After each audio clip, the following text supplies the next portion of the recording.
ವಿಷದ ಹಾವು ಕಡಿದು ನವವಿವಾಹಿತರೊಬ್ಬರು ಮೃತಪಟ್ಟ ಘಟನೆ ಬಂಟ್ವಾಳ ತಾಲೂಕಿನ ಪಾಂಡವರಕಲ್ಲು ಎಂಬಲ್ಲಿ ಜೂನ್ 3ರಂದು ನಡೆದಿದೆ.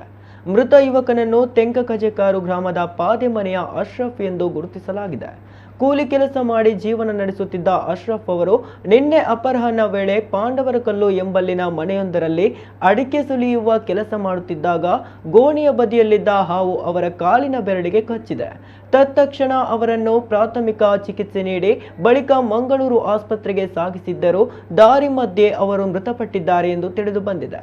ಮೃತ ಅಶ್ರಫ್ ಅವರು 6 ತಿಂಗಳ ಹಿಂದೆಯಷ್ಟೇ ಮದುವೆಯಾಗಿದ್ದರು ಎಂಬ ಮಾಹಿತಿ ಇದ್ದು ಹೆಚ್ಚಿನ ಮಾಹಿತಿ ಇನ್ನಷ್ಟೇ ಲಭ್ಯವಾಗಬೇಕಿದೆ.